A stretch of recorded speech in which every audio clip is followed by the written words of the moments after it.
Hello, I'm Graham Dale. In previous podcasts, I've referred to the so-called peace dividend cashed in following the collapse of the Soviet Union, and how squandering this windfall on creating a bloated, indolent welfare state at the expense of national defence has left Britain perilously unprepared and exposed in the face of the current threats to national security posed particularly by a resurgent nationalist Russia. During the Cold War, Britain's defence spending was consistently between 4 and 5% per annum of GDP. But by the end of the 1990s, it had been slashed to a little over 2% of GDP. But the Con-Lib coalition government of 2010 to 2015 really did take a chainsaw to defence spending and reduced it by 20% following the 2010 Strategic Defence Review. It's been downhill ever since, with conventional military capability hollowed out to an unconvincing, fragile shell of its former formidable self. Whilst essential spending on the defence of the realm and its people has been wantonly and criminally slashed, spending on health and on welfare has exploded, seemingly out of control. For example, total UK health expenditure in 2025 was £345 billion, or 11.4% of GDP. With social security and welfare spending projected at £334 billion, about 11% of GDP. By comparison, the defence budget is projected to be approximately a paltry £62 billion for the current year, or just over 2% of GDP. The tax and welfare spend of the current government is particularly egregious in the context of the geopolitical turmoil and real threats to national security. But it seems as though they have no understanding of the serious peril we're in.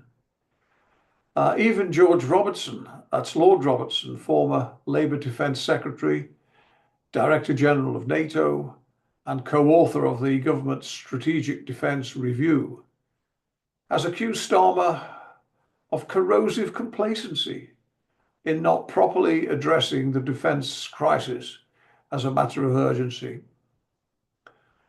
Make no mistake, the Russians are already engaged in pre-war hostilities and preparations, including cyber warfare, sabotage throughout Europe, and mapping our vital undersea communication cables that they would destroy first as a precursor to war, to plunge our country into chaos.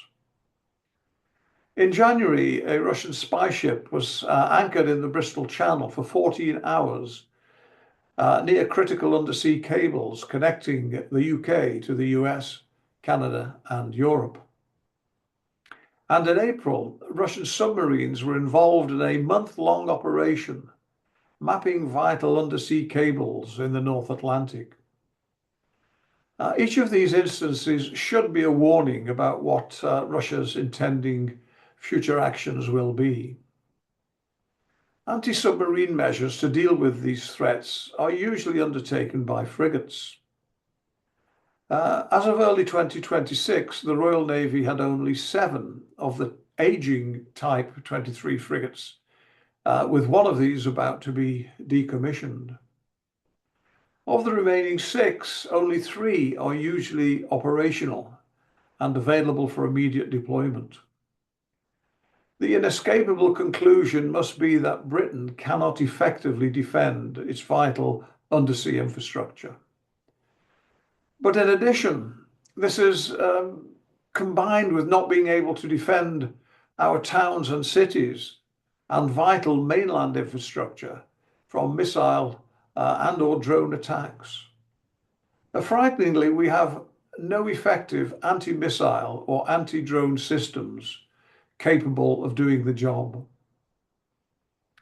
Following President Trump's interventions and threats to withdraw from NATO, Member countries have belatedly committed to spending a total of 5% on defence by 2035, but including 1.5% on such things as protecting critical infrastructure and ensuring civil preparedness.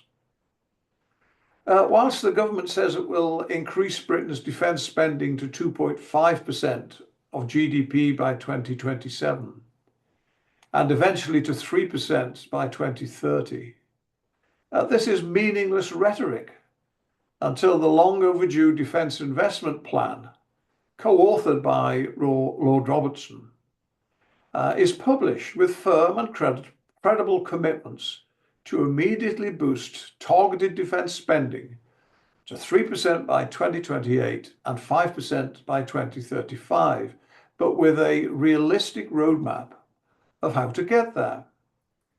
The time for obfuscation of such mealy-mouthed phrases as "when economic conditions allow" is long gone. We were unprepared for war in the 1930s. After the obscene carnage of World War I, there was an understandable pacifist movement that the war's all too recent horrors should never again be repeated. Sadly and ironically, this understandable anti-war stance left Britain perilously unprepared for the onslaught when it came from a resurgent Germany led by a malevolent, deranged dictator.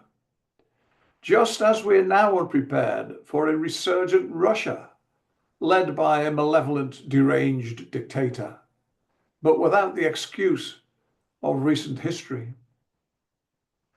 As war threatens and preparations must be made, the vital question inescapably arises: who will fight for Britain? We may belatedly start to rearm and address the crisis, but who will do the actual fighting? In days of yore, not so very long ago, there were hundreds of thousands of young men and women who would respond without hesitation to the call to defend their country and their kinsfolk. However, the question I ask myself is, will the current fighting age generation be willing to put their lives on the line to defend their country and their families, as did the generations who've gone before? This is, of course, a terrible and frightening burden to put on them. But if not them, who?